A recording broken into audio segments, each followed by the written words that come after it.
Pakistani embassy का एक school जो चल रहा था इंडिया में, उसको बंद करना पड़ा क्योंकि फंड्स की प्रॉब्लम थी। और बात हम करेंगे पाकिस्तान की एम्बेसी, बल्कि पाकिस्तान का हाई कमीशन जो इंडिया में है उसकी। उन्होंने जी स्कूल बंद कर दिया अपने, और कहना ये है कि क्योंकि स्टाफ बहुत कम रह गया था और तकरीबन आधा स्टाफ जो है वो पाकिस्तान वापस भेज दिया गया था, जिसकी वजह से स्कूल में बच्चों की तादाद बहुत कम थी और खर्चा ज्यादा। दुनिया हंस रही है हम पे कि पाकिस्तान एक न्यूक्लियर पावर है। कभी हम चीन के पास जाते हैं कशकोल लेके, कभी सऊदी अरेबिया के पास। हमारे खजांची ने कहा भाई, आज कह दिया SR डॉग साहब ने कि पाकिस्तान बैंक करप्ट हो गया है, क्या कहना चाहिए? उसको देखें, स्पेशल यूके से इंग्लैंड से लेके आए थे जी, इसके पास कोई जादूगर है, ये इकानमी ठीक कर देगा। वो इकानमी का और बेड़ा गर्क कर दिया है। डॉलर 315-16 रुपये का डॉलर हो गया। तो आपके सामने हालात जो इतने सालों से नहीं ठीक कर सके, वो अब क्या ठीक करेंगे? भारत के साथ हमारे ताल्लुकात तो पहले ही ठीक नहीं है। पाकिस्तान जो हाई कमीशन है दिल्ली में, उसमें एक स्कूल था, हमने वो भी बंद कर दिया है। तो सुनने में आ रहा है कि वो जो हाई कमीशन के अंदर जो तादाद कम हुई पिछले साल, जो 2020 में आई थिंक, तो उस वक्त या 2021 में perhaps, मुझे याद नहीं पड़ रहा, तो उस वक्त उन्होंने कहा कि बच्चे जो थे वो एडमिशन ही नहीं होता था, वहाँ पे एनरोल ही नहीं होते थे, तो स्कूल ही बंद कर दिया। तो आप बांग्लादेश वालों को देख लें, आप वहाँ पे जाके विजिट करें, वो शुक्र कर रहे होंगे कि हम इनसे डिफरेंट हो गए हैं, हम इनसे अलहदगी अख्तियार कर चुके हैं। तो आज बांग्लादेश, आज श्रीलंका से भी जो है वो आपकी जो इकोनॉमी है ना आपकी, उससे नीचे चली गई हुई है। तो मेरे ख्याल में एक डेड ये हो गया है, और पाकिस्तान के हिस्ट्री में इस किस्म के डेड लॉक्स कोई ना कोई आफत लाता है। ये है चीजें जो पाकिस्तान को इस नहज पे ले आया है आज। मगर ये सीखे नहीं है, तारीख से नहीं सीखे तो फिर और भुगतेंगे हम, अफसोस से कहना पड़ता है। भारत के साथ हमारे ताल्लुकात तो पहले ही ठीक नहीं है। पाकिस्तान जो हाई कमीशन है दिल्ली में, उसमें एक स्कूल था, हमने वो भी बंद कर दिया है। तो सुनने में आ रहा है कि वो जो हाई कमीशन के अंदर जो तादाद कम हुई पिछले साल, जो 2020 में आई थिंक, तो उस वक्त या 2021 में perhaps, मुझे याद नहीं पड़ रहा, तो उस वक्त उन्होंने कहा कि बच्चे जो थे वो एडमिशन ही नहीं होता था, वहाँ पे एनरोल ही नहीं होते थे, तो स्कूल ही बंद कर दिया। तो ये आपको लगता नहीं है कि ये एक नया ब्लो है पाकिस्तान और भारत के ताल्लुकात में? ये एक नई, जैसे कहते हैं ना, एक we have gone to further low में हम चले गए हैं कि ताल्लुकात हमारे पॉलिटिकली तो है ही कोई नहीं है, इकोनॉमिकली भी कोई नहीं है। तो स्कूल के बंद होने को आप कैसे देखती हैं?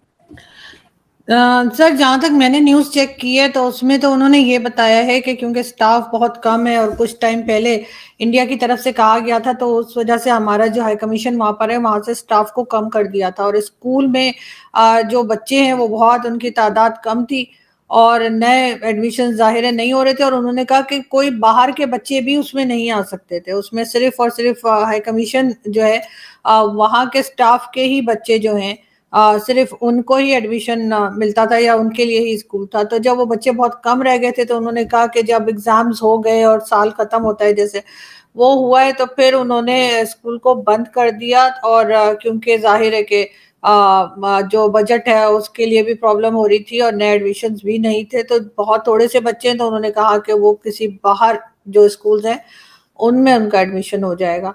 तो मुझे तो सर उसमें कोई ऐसी बात नहीं लग रही कि ठीक है, अगर बच्चों की तादाद इतनी कम है और स्टाफ बहुत कम कर दिया गया है, अगर सिर्फ 4-6 ही बच्चे हैं तो ठीक है, वो बाहर किसी स्कूल में जो है पढ़ लेंगे। और उन्होंने ये भी कहा है कि जो स्टाफ था, यानी जो टीचिंग स्टाफ था, उनको भी 1 महीने पहले बताया है, उनकी सैलरीज भी दे दी हैं। तो मगर ये कि अगर स्टाफ पूरा होता तो मेरे ख्याल है तब शायद ऐसा नहीं होता।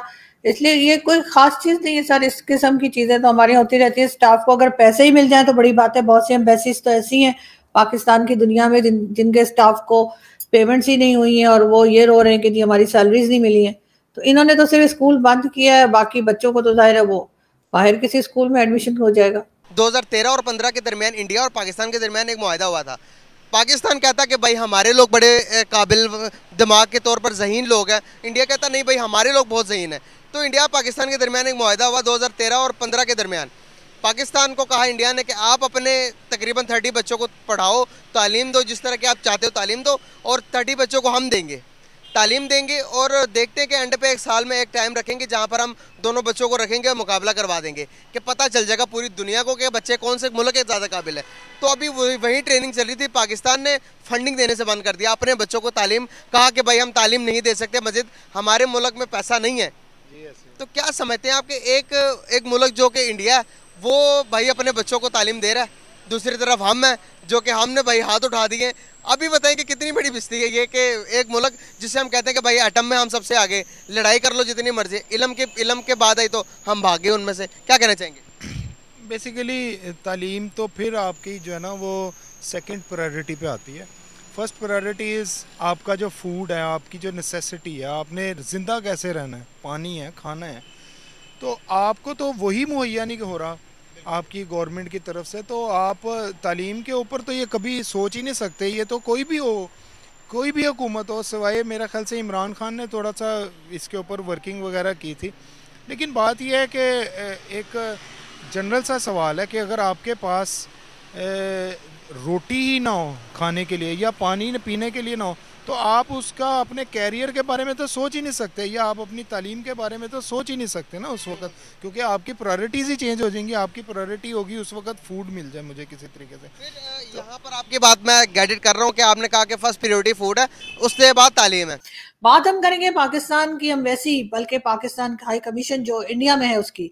उन्होंने जी स्कूल बंद कर दिया अपने, और कहना ये है कि क्योंकि स्टाफ बहुत कम रह गया था और तकरीबन आधा स्टाफ जो है वो पाकिस्तान वापस भेज दिया गया था, जिसकी वजह से स्कूल में बच्चों की तादाद बहुत कम थी और खर्चा ज्यादा था।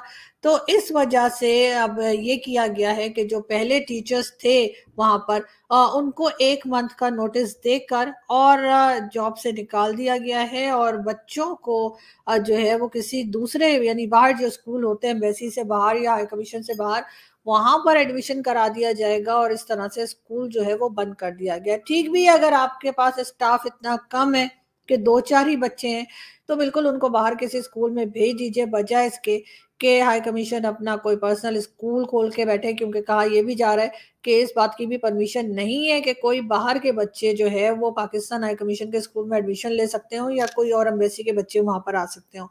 अगर यही सूरत हाल थी और बच्चे इसी वजह से बहुत कम रह गए थे और बंद कर दिया गया स्कूल, नहीं तो वो लगता है अगर ये मैडम बाकी बच्चों के लिए भी खोल दिया जाता, जो इंडिया के अंदर दिल्ली में जो बच्चे बाकी हैं, ये तो स्टाफ के लिए ना, लार्जली ये पब्लिक के लिए होता स्कूल, तो हो सकता है कि लोग उसमें और एनरोल होते, एडमिशन अच्छा स्कूल होता, तो ये ज़्यादा अच्छी चॉइस नहीं थी बजाय इसकी कि स्कूल ही बंद कर दिया जाए। क्योंकि जैसे फॉर एग्जांपल इस्लामाबाद में भी यहाँ पे आपको पता है इधर स्कूल्स हैं बच्चों के लिए, डिप्लोमेट्स के लिए, तो वो कोई एम्बेसीज ने तो नहीं खोले हुए, वो तो लार्जली सबके लिए वहाँ पे आ जाए। तो आपको नहीं लगता कि ये भी एक शॉर्ट साइटेडनेस है पाकिस्तानी हाई कमीशन की दिल्ली में? सर डिपेंड करता है कि उनके बजट पे, अगेन बजट पे डिपेंड करता है कि क्या वो अफोर्ड कर सकते थे कि इस स्कूल को चलाना, और क्या बाहर से जो बच्चे हैं क्या वो आना पसंद करते पाकिस्तान हाई कमीशन के स्कूल में। मुझे तो नहीं लगता, क्योंकि जिस तरह के टर्म्स हिंदुस्तान पाकिस्तान के हैं और जिस तरह से एम्बेसीज के आपस में एक बात होती है, तो मुझे नहीं लगता कि वहाँ के जो बच्चे हैं वो इनके पास पढ़ने के लिए आते या इनके पास एडमिशन के लिए आते।